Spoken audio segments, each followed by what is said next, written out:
And तो होना है रिलेशनशिप का, ये सच्चाई है। तुम अपना टाइम बचा रहे हो ये वीडियो देख के। तुम अगर वीडियो ये देख रहे हो और तुमने अपना स्टेप उठाया तो तुमने अपना टाइम और अपनी एनर्जी बचा ली, वरना आने वाले 1-1.5 साल में या फिर आने वाले 3-4 महीने में चीज़ें तुम्हारी खत्म तो होंगी। हेलो लेडीज एंड जेंटलमैन, क्या हाल चाल। This is your friend from beta Titans. और मेरे भाई कैसे हो। आज हम बात कर रहे हैं बहुत ही इंपॉर्टेंट टॉपिक के बारे में, बहुत ही ज़्यादा इंपॉर्टेंट है और बहुत ही ज़्यादा रेलिवेंट हो सकता है तुम्हारी लाइफ से अगर तुम ये वीडियो देख रहे हो और अगर तुम ऐसी कोई सिचुएशन से निकल रहे हो। आज हम बात कर रहे हैं why you stay in a toxic relationship. तुम्हें उस रिलेशनशिप के बारे में सब कुछ नेगेटिव मालूम है, तुम्हें दिख रहा है रोज़ लड़ाई हो रही है, तुम्हारे महीने के 20-25 दिन लड़ाई होती है, 5 दिन तुम्हारे अच्छे चले जाते हैं, कुछ सब अच्छा हो जाता है, फिर 25 दिन लड़ाई होती है, फिर 5 दिन अच्छा हो जाता है, फिर 25 दिन लड़ाई होती है, फिर ऐसा हो जाता है। ऐसे करके तुम्हारी लाइफ जारी है। तुम उस रिलेशनशिप में बैठे हुए हो, तुम निकलने की कोशिश भी नहीं कर रहे हो, ना ही तुमने सोचा भी निकलने के बारे में। अगर तुमने सोचा भी, तुमने कुछ इतना ज़्यादा इम्पैक्टफुल काम नहीं किया है कि तुम उस रिलेशनशिप से निकल पाओ। तो सब ऐसा ही है। तो आज हम इसी टॉपिक पर बात कर रहे हैं। वीडियो स्टार्ट करने से पहले I like to thank all those guys जिन्होंने सब्सक्राइब किया हुआ है, जिन्होंने सब्सक्राइब नहीं किया और वीडियोस देखते हैं। भाई मैं तुम्हारा भाई हूँ और तुम मेरे इतना नहीं कर रहे, सब्सक्राइब करो। मैं तुम्हारे लिए वीडियो बना रहा हूँ, तुम्हें एक नई पर्सपेक्टिव देने की कोशिश कर रहा हूँ, तुम्हें एक नई थिंकिंग देने की कोशिश कर रहा हूँ कि कहीं ना कहीं तुम्हारी लाइफ में कुछ ना कुछ हेल्प कर जाए। ठीक है, 1% ही हेल्प कर जाए, 0.5% हेल्प कर जाए, और तुम सब्सक्राइब नहीं कर रहे हो तो भाई सब्सक्राइब करो। लाल कलर का बटन है नीचे, उस पर जाकर दबाओ। बेल आइकन है, उसको भी दबा लो अगर नोटिफिकेशन चाहिए हो। लाइक करो वीडियो को अगर अच्छी लगे, डिसलाइक करो तो ना अच्छी लगे, पर अगर लाइक करना अगर अच्छी लगे तो छोड़ के ऐसे मत चले जाना। ठीक है। तो सबसे पहले चीज़ यहाँ पे मैं क्लियर कर दूँ कि मैं लड़का लड़की दोनों की बात कर रहा हूँ। ठीक है, क्योंकि ये ऐसी चीज़ है जो लड़के भी निकलते हैं इस चीज़ से, लड़कियाँ भी निकलती हैं इस चीज़ से। तो टॉक्सिक रिलेशनशिप ऐसा चीज़ है जो सभी फेस करते हैं अपनी लाइफ में कहीं ना कहीं एक बार में। तो इस चीज़ को समझने से पहले तुम्हें थोड़ा सा ब्रीफ जाना पड़ेगा, तुम्हें थोड़ा सा अपनी हिस्ट्री में जाना पड़ेगा, अपने रिलेशनशिप की हिस्ट्री में। वहाँ से तुमको आंसर्स मिलना शुरू होंगे। तो अब हुआ ये कि भाई तुम एक लड़के हो, ठीक है, या फिर अगर तुम एक लड़की हो तो अपने हिसाब से रख लेना। अगर तुम एक लड़के हो तो तुमने देखा एक लड़की को, तुमने उसको पसंद कर लिया, तो एक लाइकिंग आई। जब तुमने उस लड़की को देखा और तुम्हारे एक लाइकिंग आई, तो लाइकिंग के साथ साथ एक और चीज़ आई, वो आई आइडलाइजेशन। तुमने उस पर्सन को, उस लड़की को तुमने अपने दिमाग में आइडलाइज भी कर लिया। आइडलाइज इन द सेंस, जब तुमने उसको अपने दिमाग में बोला कि मैं उस इंसान को पसंद करता हूँ, तो जब तुमने उस चीज़ को बोला तो तुमने अपने आप को ये चीज़ जस्टिफाई कर दी कि हाँ यार ये इंसान परफेक्ट है, इस इंसान में कुछ खराब नहीं हो सकता। इसको कहते हैं आइडलाइजेशन। ठीक है, तुमने उस इंसान को आइडलाइज कर दिया। फिर क्या हुआ, तुमने उस इंसान पे एफर्ट्स दिए, अपने टेक्सटिंग करी, दिन रात सब दे दिया, क्योंकि तुम्हें उस इंसान को अपनी ज़िंदगी में लाना है एज अ रिलेशनशिप में। तुम उस इंसान को अब अपनी ज़िंदगी में रिलेशनशिप में ले भी आए, तुम दोनों रिलेशनशिप में आ गए, तो ज़िंदगी बढ़िया चल रही है। तो जब तुम रिलेशनशिप में आए, रिलेशनशिप में आने के बाद तुम्हारे 3, 4, 5 या फिर 8 महीने 9 महीने बहुत अच्छे गए शुरुआत के। बिकॉज एट दैट टाइम तुम दोनों एक दूसरे के लिए नए हो, तुम दोनों एक दूसरे की एक नई किताब हो। तो तुम्हें एक्साइटमेंट है उसकी ज़िंदगी जानने के लिए, उसको एक्साइटमेंट है तुम्हारी ज़िंदगी जानने के लिए। दोनों को एक एक्साइटमेंट है एक दूसरे की ज़िंदगी जानने के लिए। एंड एट दिस टाइम सब कुछ परफेक्ट दिख रहा है, क्योंकि तुम्हारा वो आइडलाइजेशन वाला चैप्टर अभी तक क्लोज नहीं हुआ है। तुमने उस इंसान को पसंद किया, फिर वो आइडलाइजेशन में आ गई वो इंसान, और फिर वो चल रहा है आगे, वो कंटिन्यू हो रहा है। फिर तुम्हारे 3 महीने 4 महीने 5 महीने 6 महीने बिल्कुल परफेक्ट जाते हैं, लड़ाई तो होती ही नहीं है। लड़ाई होगी भी तो एकदम एकदम मैच्योर बन के और एकदम सिस्टमैटिक बन के हम लोग एकदम उस चीज़ को सही कर लेते हैं। ठीक है, मैनेज कर लेते हैं, manage is the right word, manage कर लेते हैं हम लोग, तो बड़ा स्मूथ चलती चीज़ें। और उस टाइम हम लोग लगता है कि भाई हम लोग दूसरे कंपैक्टेबल। लड़ाई तो होती ही नहीं है भाई, कंपैक्टेबल हम लोग एकदम। फिर 8-9 महीने बाद आती है असली ज़िंदगी। असली ज़िंदगी में क्या होता है, तुम्हारा वो आइडलाइजेशन वाला चैप्टर हो जाता है क्लोज। अब तुम उस इंसान को एज अ इंसान की नज़र से देख रहे हो और वो इंसान तुमको एज अ इंसान की नज़र से देख रही है। तो यहाँ पे अब एक ह्यूमन दूसरे ह्यूमन से मिला है, यहाँ पे बीच में कोई आइडलाइजेशन नहीं, कोई लाइकिंग नहीं। अब दोनों एक दूसरे को एज अ ह्यूमन की नज़र से देख रहा है। ह्यूमन एक ऐसा वर्ल्ड है जहाँ पे, जब मैं इस वर्ड को यूज़ कर रहा हूँ तो मेरा सिंपल सा मतलब है कि human is a package of good and bad things. यहाँ पे अच्छी चीज़ें भी हैं, यहाँ पे बुरी चीज़ें भी हैं। तो भाई जब तुमने उस इंसान को एज अ ह्यूमन देखना तुमने जब शुरू किया, तब तुम्हें देखा कि अरे इसमें तो ये बुराइयाँ हैं, अरे इसमें तो ये खराबियाँ हैं। और पहले तुमने चीज़ इसलिए नहीं देखी क्योंकि तुम्हारे बीच में वो आइडलाइजेशन वाला फिल्टर लगा, तुम्हारी नज़रों के सामने वो लाइकिंग वाला फिल्टर लगा हुआ था। तो खराब चीज़ें खराब थी नहीं उस टाइम पे, पर अब हैं, क्योंकि अब वो एज अ ह्यूमन दिख रहा है तुम्हें, वो फिल्टर्स हट चुके हैं। तो ये ऐसे कर करके मैंने इसलिए थोड़ा ब्रीफ बताया क्योंकि ऐसे करके तुम्हारी स्टार्टिंग होती है लड़ाई की, ठीक है। यहाँ पे हो जाती है लड़ाई शुरू, कॉन्फ्लिक्ट्स होने शुरू हो जाते हैं। सामने वाली लड़की को तुम्हारी बातें पसंद नहीं आ रही हैं, तुमको उसकी बातें पसंद नहीं आ रही हैं, वो कह रही है कि तुम पहले से बात नहीं करते और तुम उसको जस्टिफाई कर रहे हो कि पहले ऐसे होता था अब ऐसा हो रहा है, तो लड़ाइयाँ चल रही हैं। यहाँ पे कोई भी अंडरस्टैंडिंग, यहाँ पे वो मैनेज वर्ल्ड खत्म हो गया, यहाँ पे अंडरस्टैंडिंग वर्ल्ड खत्म हो गया। यहाँ पे चीज़ें होनी शुरू हो गई धीरे धीरे वो ग्रेजुअल स्टेप्स लेना शुरू करती हैं। पहले थोड़ी लड़ाइयाँ, फिर थोड़ी ऐसे करते करते होता गया है। यहाँ पे की फैक्टर यहाँ पे नोट करो कि रिलेशनशिप में कभी भी एकदम से इतना बड़ी तुम्हारे साथ चीज़ नहीं हो जाएगी जो तुम्हें एकदम ट्रॉमा में ला दे, तुम एकदम पागल हो जाओ कि नहीं भाई अब तो मैं इसको छोड़ के रहूँगा। ऐसा आसानी से नहीं होता है, धीरे धीरे चीज़ें शुरू होती हैं। लड़ाइयाँ होंगी, थोड़ी लड़ाइयाँ होंगी, फिर थोड़ी बड़ी लड़ाइयाँ होंगी, फिर रोज़ होना शुरू होंगी, धीरे धीरे ऐसे करते करते होता गया है। यहाँ पे दूसरा फैक्टर आता है, तुमने यहाँ पे बहुत ज़्यादा टाइम इन्वेस्ट किया हुआ है, उस इंसान को इम्प्रेस करने के लिए। फिर वो इंसान जब तुम्हारी ज़िंदगी में आ गया, फिर तुमने उसका इतना ज़्यादा टाइम इन्वेस्ट किया हुआ है, अपने घंटे दिए हुए हैं, पर अब जब वो असलियत दिखना शुरू हुई है इंसान की, तो उस असलियत से पहले वो एडिक्शन बन चुकी है तुम्हारे अंदर कि मैं इस इंसान के बिना क्या करूँगा। वो एडिक्शन बन चुकी है तुम्हारे अंदर। तो होता क्या है, तो तुम भाई लड़ाइयाँ धीरे शुरू हो गई, लड़ रहे हो और ऐसे करते करते लास्ट में स्टेज आ जाता है जहाँ पे तुम्हारे 1 महीने में से 25 दिन लड़ाइयाँ होती हैं और 5 दिन तुम्हारे अच्छे चले जाते हैं। इस सिनेरियो के बाद भी तुम रिलेशनशिप से नहीं निकलते हो। क्यों नहीं निकलते हो, अब यहाँ पे बात समझो। तुम इसलिए निकलते हो क्योंकि तुम्हारे पार्टनर और तुम्हारे बीच में एक बॉन्ड है। इस बॉन्ड को कहते हैं ट्रॉमा बॉन्ड को मैं समझाता हूँ होता क्या है। ये एक ऐसा बॉन्ड है जो तुम्हारे पार्टनर और तुम्हारे बीच में, जो कि लव और अफेक्शन के बेसिस पे है, लव एंड अफेक्शन का बॉन्ड है ये। पर ये जो लव एंड अफेक्शन का ये जो बॉन्ड है, इसके जो बेसिस है, समझ रहे हो, इसके जो बेसिस है, ये लव एंड अफेक्शन बॉन्ड जो आया है, ये आया है तुम्हारे पास्ट के हैप्पी मेमोरीज से। अब मैं एक्सप्लेन करता हूँ, हो सकता है मैं थोड़ा आउट ऑफ द माइंड गया हो। अब मैं तुम्हें एक्सप्लेन करता हूँ कि हो क्या रहा है। भाई तुम और तुम्हारा पार्टनर, ठीक है, तुम्हारे दोनों के बीच में लड़ाई हो रही है, पर तुम तब भी नहीं छोड़ रहे हो उस इंसान को, तब भी तुम, बिकॉज हमारे ह्यूमंस में क्या होता है, हम लोग को एक तुम्हें ये चीज़ मालूम है कि हम लोग पॉजिटिव के पास जाते हैं, नेगेटिव से दूर जाते हैं। तो नेगेटिव जब होता है तो हम लोग उसी से हटते हैं, कहते हैं यार ये नेगेटिव इंसान से दूर रहना है, हमें बात नहीं करनी इससे। पर तुम रिलेशनशिप में तुम्हें दिख रहा है, तुम्हें रोज लड़ाइयाँ भी हो रही हैं, पर तब भी तुम उस चीज़ को नहीं देख रहे हो। तुम इसलिए नहीं देख रहे हो बिकॉज तुम्हारे दिमाग में तुम्हारे पार्टनर को लेके जो लव और अफेक्शन वाली फीलिंग है, ये फीलिंग को सपोर्ट कर रहा है तुम्हारी पास्ट की मेमोरीज। वो पास्ट की मेमोरीज जो 8 और 9 महीने पहले हुई थी जब तुमने रिलेशनशिप में स्टार्ट किया था। ये मेमोरीज तुम्हें नेगेटिव देखने नहीं दे रही हैं। ये मेमोरीज तुम्हारे अंदर एक होप लाके, तुम्हारे अंदर एक होप रख दिया है कि सब कुछ सही हो जाएगा और फिर से मुझे ये वाली हैप्पीनेस मिलेगी जो मुझे उस टाइम पे मिली थी, उस पास्ट मेमोरीज में मिली थी। आया समझ में? मेमोरीज तुमको कहीं ना कहीं मोटिवेट करती रहती है कि रिलेशनशिप को एंड ना करो, आगे बढ़ते रहो, सब कुछ सही हो जाएगा, होप कि मुझे वो वाली खुशी मिलेगी। ऐसे करते करते धीरे धीरे इवेंचुअली सब चीज़ें होती रहती हैं और फिर तुम एक कंफर्ट जोन में आ जाते हो। तुम्हारे लिए फिर वो एज अ हैबिट होता है, तुम्हें मालूम है कि ये होगा, तुम्हें मालूम है कि महीने में 25 दिन लड़ाई होगी और 5 दिन मैं खुश रहूँगा, तो तुम अपने आप को उस चीज़ में एडजस्ट कर लेते हो। इसको कहते हैं कि कंफर्ट जोन में एंटर कर गए तुम। अब वो कंफर्ट जोन तुम्हारे लिए इतना ज़्यादा स्ट्रॉन्ग है कि तुम रिलेशनशिप से निकलने की सोचते भी नहीं हो।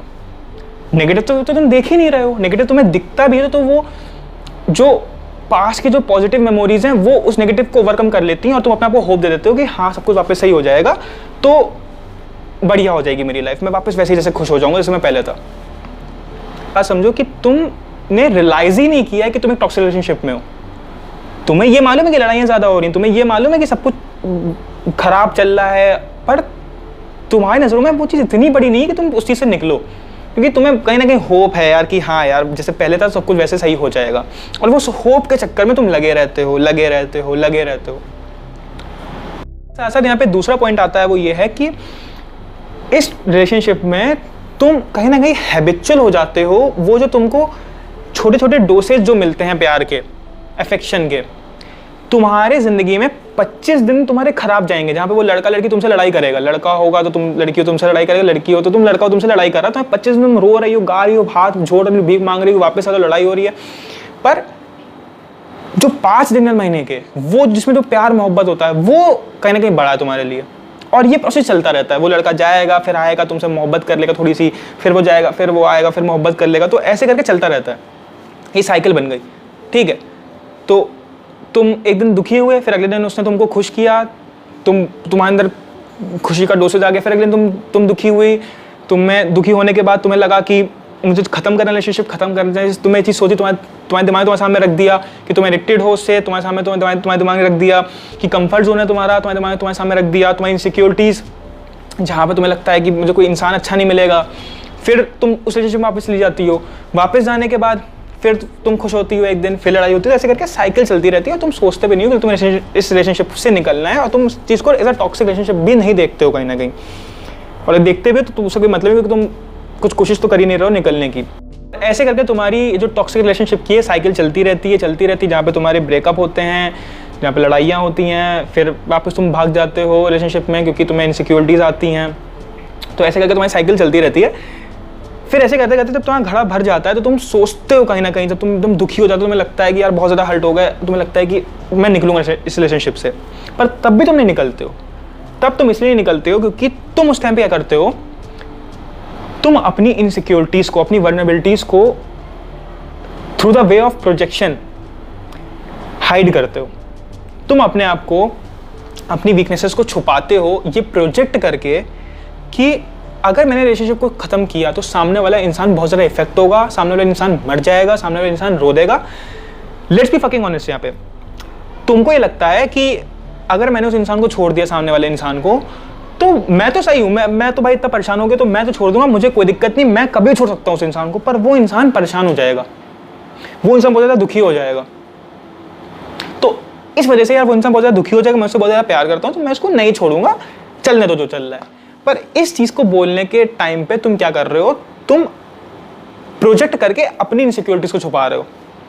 तो अपने आप को बस बोल रहे हो कि भाई मैं अपनी वजह से नहीं, उस इंसान की वजह से कर रहा हूँ, पर असली में ये चीज़ तुमको पता भी नहीं है, पर असली में तुम अपनी चीज़ों को छुपा रहे हो, अपनी इनसिक्योरिटीज़ छुपा रहे हो कि भाई क्या मुझे उस इंसान से अच्छा मिलेगा, क्या मुझे उस लड़की से अच्छी मिलेगी, क्या मुझे फिर से वो सब चीज़ें शुरुआत से स्टार्ट करनी पड़ेंगी, वो एक कंफर्ट जोन से बाहर निकलना पड़ेगा, ब्रेकअप मुझे झेलना पड़ेगा, तो मैं नहीं करूँगा। और इस चीज़ को तुमने अपना हाइड कर दिया ये चीज़ बोल के कि सामने वाले इंसान को इफेक्ट हो जाएगा अगर मैंने छोड़ा तो। अब बात कर रहे हैं सोल्यूशन की। सोल्यूशन क्या है? सोल्यूशन सिंपल सा चीज़ का है यार, you have to take a step, you have to end this relationship. अब बहुत सारे लोग बोलेंगे कि यार ये कैसा सोल्यूशन है, क्योंकि सोल्यूशन हम लोग के लिए क्या लगता है ना, हम लोग की एक मेंटालिटी बनी हुई कि सोल्यूशन कुछ इनोवेटिव सा होगा, कुछ नया सा होगा। भाई हर चीज़ का सोल्यूशन तुम्हारे दिमाग में ही है।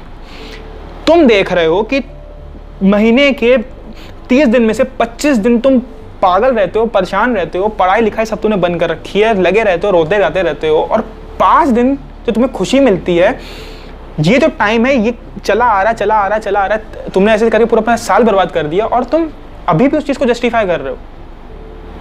अपने आप से क्वेश्चन करो, यहाँ पे कुछ क्वेश्चन करो अपने आप से कि ये जो 25 दिन मैं जो बर्बाद कर रहा हूँ, क्या ये सही है? जो मुझे 5 दिन की जो खुशी मिल रही, क्या ये उस चीज़ को जस्टिफाई कर रहा है? तुम अपने 25 दिन बर्बाद कर रहे हो उस 5 दिन की खुशी के लिए, क्या ये चीज़ सही है? क्या जस्टिफाइड है? ये चीज़ नहीं है। अगर तुम्हें आंसर मिलता है नहीं है तो बहुत बढ़िया बात। दूसरी चीज़, क्या ये रिलेशनशिप लॉन्ग टर्म के लिए सही है? आज से 3-4 साल तक मैं यही काम करता रहूँगा, क्या मैं पढ़ाई कर पाऊँगा? क्या मैं अपनी जो फ्यूचर गोल्स हैं क्या मैं इनको कंप्लीट कर पाऊँगा? कभी नहीं कर पाऊँगा। ये सब आंसर अपने आप को मांगो, अपने आप से पूछो कि क्या अगर मैं स्टेप लेकर रिलेशनशिप खत्म कर रहा हूँ तो क्या मुझे कोई इंसान दूसरा मिलेगा नहीं? क्या मैं इतना ज़्यादा खराब हूँ कि मुझे कोई इंसान मिलेगा नहीं? दुनिया में इतनी सारी लड़कियाँ हैं, अगर तुम लड़की हो तो इतने सारे लड़के हैं, क्या मुझे कोई दूसरा पार्टनर मिलेगा ही नहीं? मैं इतना बेकार हूँ। और अगर तुमको इन सब के आंसर कुछ रेलिवेंट मिलते हैं कि नहीं भाई मैं इतना कैपेबल हूँ, मैं अपने को इतना सेल्फ वर्दी मानता हूँ कि हाँ मुझे कुछ अच्छा मेरे साथ ज़िंदगी में होगा, तो एंड दिस रिलेशनशिप, क्योंकि एंड तो होना है रिलेशनशिप का, ये सच्चाई है। तुम अपना टाइम बचा रहे हो ये वीडियो देख के। तुम अगर वीडियो ये देख रहे हो और तुमने अपना स्टेप उठाया तो तुमने अपना टाइम और अपनी एनर्जी बचा ली, वरना आने वाले 1-1.5 साल में या फिर आने वाले 3-4 महीने में चीज़ें तुम्हारी खत्म तो होंगी होंगी। या तो वो इंसान जो तुमको डोमिनेट कर रहा है और तुमको कहीं ना कहीं परेशान कर रहा है, वो इंसान तुमसे बोर होकर या फिर कहीं ना कहीं जब उसको टेंशन आने लगेगी तो वो तुमको छोड़ देगा, या तो तुम इतना ज़्यादा परेशान होकर उस इंसान को छोड़ दोगे। तो ख़त्म तो होगा चीज़ें, ख़त्म तो होंगी चीज़ें, ये तो मान लो। कोई ना एक इंसान चीज़ ख़त्म करेगा, और जब ख़त्म होगा तब तुम्हारा टाइम भी गया, तुम्हें गिल्टी भी फील होगी, तुम्हें ये भी लगेगा कि साला टाइम भी बर्बाद किया, लौंडा भी गया, लड़की भी गई। इसलिए ख़त्म करो। जब ये चीज़ अपने को तुम बोलोगे तो हो सकता है तुम्हारा दिमाग तुमसे बोले कि वही होप वाला चीज़ कि नहीं यार अभी और चला के देखते हैं, मैं सामने वाले इंसान को सही कर दूंगा। भाई तुमने अपना इतना सारा टाइम दे दिया, ऐसा तो होगा नहीं कि तुम उसको सही करने की कोशिश नहीं करी, ऐसा तो होगा नहीं कि तुमने हर दिन कुछ इम्प्रूव करने की, अपने आप को इम्प्रूव करने की कोशिश करी हो कि सब कुछ सही हो जाए। अगर तुम इतने ज़्यादा रिलेशनशिप में हो ना, तो तुम 110% मैं कह रहा हूँ, अगर तुम इतने ज़्यादा रिलेशनशिप में इतने ज़्यादा घुसे हुए हो, इन डीप घुसे हुए हो, अपना को तुम्हें इतनी बुरी तरीके से इन्वेस्ट किया हो रिलेशनशिप में, तो तुम अपने 100% एफर्ट दे रहे हो उस रिलेशनशिप को अच्छा करने के लिए। और तब भी वो इंसान रोज़ वही नेगेटिविटी वाली चीज़ें हो रही हैं, वही चीज़ें खराब हो रही हैं, वही लड़ाइयाँ हो रही हैं, तो और कितना ट्राई करोगे भाई। 25-30 दिन में से तुम्हारे 25 दिन अच्छे जा रहे हो, 5 दिन लड़ाई हो रही है, तो तब भी वो चीज़ सही है, जस्टिफाइड वो चीज़ कि हाँ यार इतना चलता है, लड़ाइयाँ होती हैं क्योंकि दो इंसान हो रहे हैं, तो थिंकिंग की इश्यूज़ आते हैं, पर्सपेक्टिव के इश्यूज़ आते हैं, तो लड़ाइयाँ होती हैं, पर वहाँ पे मैनेज हो जाता है। बट तुम्हारे 25 दिन लड़ाई हो रही है, 5 दिन अच्छा चल रहा है, क्या मतलब इस चीज़ का यार। ये चीज़ को समझते समझते मुझे बहुत टाइम लग गया, इसलिए आज मैं तुमको बता रहा हूँ, इसको समझो। और ऐसा कुछ नहीं है कि तुम अगर ख़त्म करोगे तो सामने वाला इंसान मर जाएगा। ज़िंदगी सबकी चलती है, कोई कुछ नहीं करता भाई, सब कुछ अच्छा रहता है। सामने वाला इंसान तुमको डोमिनेट कर रहा है, तो अगर वो तुम्हें डोमिनेट कर रहा है तो वो कहीं कुछ नहीं करने वाला, वो वही चीज़ कैरी फॉरवर्ड कर देगा, किसी और इंसान को ऐसे करके इंप्रेस करेगा और फिर किसी और को ऐसे करके डोमिनेट करेगा। वो डोमिनेटिंग नेचर उसका चलता रहेगा, तुम्हारी ज़िंदगी यहाँ पे हलवा हो जाएगी। जो इंसान डोमिनेटिंग नेचर का है वो डोमिनेट कहीं ना कहीं करता ही रहेगा आगे, और तुम अगर डोमिनेट हो रहे हो तो तुम फिर ऐसे मरवाते रहो अपनी बैठ के। लास्ट में अगर तुम ये काम अभी स्टेप नहीं लोगे तो लास्ट में क्या होगा, लास्ट में खुद से वो इंसान खत्म करेगा, फिर किसी और के पास वो जाके उस इंसान के साथ वो सब चीज़ें स्टार्ट होंगी, और तुम क्या होगे, तुम पड़े रहोगे बैठे बैठे। और अगर तुमने यहाँ पे तुमने ख़त्म करा ना, तो पहली चीज़ तो तुम्हें खुद में वो आएगा कि यार मैंने स्टेप लिया, अपने लिए लिया, मैंने अपने आप को अपनी इनसिक्योरिटी से ऊपर रखा। एक सेल्फ वर्थ आती है अपने अंदर की यार हाँ मैंने इतनी ज़्यादा जो चीज़ मुझे कहीं ना कहीं एडिक्टेड थी, मैंने उस चीज़ को छोड़ा और मैं आगे बढ़ा इस चीज़ से। समझ रहे हो मेरी बात। तो ये चीज़ है भाई। हो सकता है जब तुम इस चीज़ को ख़त्म करो तो जो इंसान तुमको डोमिनेट कर रहा है, जो इंसान तुमको परेशान कर रहा है, वो तुम्हारे पीछे पीछे पीछे पीछे आए, बिकॉज वो चीज़ को नहीं समझ पाएगा कि ये क्या हो रहा है, ये क्यों ख़त्म हो रहा है, क्योंकि वो भी कंफर्ट जोन में है तुम्हारे साथ। ज़रूरी नहीं है कि भाई वो कहीं और चक्कर चला रहा हो, वो भी तुम्हारे साथ कंफर्ट जोन में है, वो तुमको परेशान करने के कंफर्ट जोन में, तुम परेशान होने के कंफर्ट जोन में, तो दोनों कंफर्ट जोन में हैं। तो अगर तुम एकदम से बैक ऑफ करते हो तो उसके लिए भी ट्रॉमा वाला चीज़ होती है कि भाई मैं अब क्या करूँगा, ठीक है। पर यहाँ पे तुम्हें इसको बोलना पड़ेगा कि नहीं अब नहीं हो सकता यार मुझसे, मैंने बहुत कर लिया, मैंने सब कुछ ट्राई कर लिया, but this is not good for both of us, हमारे लिए अच्छा नहीं है चीज़, ख़त्म करनी है इस चीज़ को, एंड बैक ऑफ करो, गट्स लाओ, बैक ऑफ करो। इनसिक्योरिटीज़ हैं, अपनी इनसिक्योरिटीज़ को कवर करो, अपने को बोलो कि यार इतने सारे लोग हैं दुनिया में, कोई नहीं मेरे लिए। ऐसा नहीं होता भाई, सब कुछ होता है ज़िंदगी में। बस हो सकता है तुम्हें बहुत हर्ट हो ये चीज़ करने में, पर भाई इतनी चीज़ हमेशा याद रखना कि क्या मैं कंक्लूड कर रहा हूँ, इतनी चीज़ हमेशा रखना कि things that break you are the things that make you, things that break you are the things that make you. जो चीज़ तुम्हें तोड़ती हैं वही चीज़ तुमको बनाती है, हमेशा याद रखना। यहाँ पर से डिफरेंस है टाइम फ्रेम का। आज के टाइम फ्रेम में तुम्हारे अंदर उस इंसान को छोड़ने की इतनी वो पावर नहीं आ पा रही, क्योंकि तुम्हारा वो जो उस इंसान के लिए तुम्हारे पास इतना कोई नेगेटिव तुम उसकी चीज़ें नहीं देख पा रहे हो, और जब भी तुम देखते हो तो तुम्हारे पीछे वो पॉजिटिव जो तुम्हारे पास्ट से आ रहा है, तुम्हारी पास्ट गुड मेमोरीज से आ रहा है तुम दोनों की, वो कवर अप कर लेता है, तो तुम उस इंसान को छोड़ नहीं रहे हो। अगर तुमने नेगेटिव और अपने आप से क्वेश्चन पूछ के आंसर दिया अपने आप को, एक कन्वीनियंट आंसर कि मुझे ख़त्म करना है यार, बहुत हो गया, मैं परेशान हो गया हूँ, मैं ख़त्म करना है, तो मैं ख़त्म करोगे ना, यही चीज़ जब तुम आज से 6-7 महीने बाद देखोगे एक दूसरे टाइम फ्रेम में जहाँ पे सब कुछ बदल चुका होगा, तब तुम कहोगे कि इससे बड़ा डिसीजन मैंने ज़िंदगी में लिया नहीं होगा। बिकॉज यहाँ पे सिर्फ डिफरेंस है टाइम फ्रेम का। एक इंसान जो तुम्हारी ज़िंदगी जब आता है वो तुम्हारी ज़िंदगी का हर एक चीज़ कंट्रोल करता है। आज वो इंसान जो तुम्हें डोमिनेट कर रहा है, जो जिसके साथ तुम टॉक्सिक रिलेशनशिप में हो, वो इंसान ने तुम्हारी हर एक चीज़ में पार्ट दे रखा है, ठीक है। ऐसा नहीं है कि वो इंसान का पार्ट तुम्हारी ज़िंदगी से हटा दे तो तुम्हारी ज़िंदगी एज इट इज़ चलेगी उस पार्ट को हटने के बाद भी, ऐसा नहीं है। तुम्हारी ज़िंदगी के हर चीज़ बदल जाएगी, तुम्हारे नंबर बदल जाएंगे, तुम्हारे नंबर इन द सेंस तुम्हारे मार्क्स बदल जाएंगे, तुम्हारी हर चीज़ बदल जाएगी। और जब तुम इंसान को छोड़ के आगे बढ़ोगे तो तुम्हारी 6 महीने बाद वाली ज़िंदगी की हर चीज़ बदल जाएगी। ऐसा नहीं है कि सिर्फ वो पार्ट हट गया और तुम्हारी वो दुखी वाली ज़िंदगी चली आ रही हो, नहीं भाई, सब कुछ बदल जाता है। वो टाइम फ्रेम का बस बात है, वो इंसान हट गया, उस इंसान के हटने के बाद तुम्हारी हर एक चीज़ बदलेगी। ऐसा नहीं है कि वो सिर्फ पार्ट हट गया और तुम वही कंटिन्यू कर रहे हो वही ज़िंदगी, ऐसा नहीं, हर चीज़ बदल जाएगी। तो बस सिर्फ टाइम फ्रेम का डिफरेंस है देखने का। अभी तुम एक टनल विजन से देख रहे हो, एक ब्रॉडर पर्सपेक्टिव से देखोगे तो समझ में आएगा कि चीज़ें हो क्या रही हैं। हर चीज़ को ऊपर से देखने की कोशिश किया करो कि हो क्या रहा है ज़िंदगी में, एक ऊपर से कि क्या चल रहा है, तब तुम्हें दिखेगा कि ऐसा ऐसा ऐसा ऐसा हो रहा है। तो भाई निकलो इस चीज़ से। ये सिंपल सा सोल्यूशन है जो मेरे हिसाब से बेस्ट प्रैक्टिकल सोल्यूशन है जो तुम कर सकते हो। सब चीज़ का मैं तुम्हें आंसर दे दिया इस वीडियो में। Hope this video helped you a lot. अगर तुम ऐसी चीज़ से निकल रहे हो और अगर तुम्हें वीडियो अच्छी लगी तो लाइक करो, सब्सक्राइब करो चैनल को, और मिलते हैं अगली वीडियो में। Till then signing off, this is your friend from Media Titans. Bye.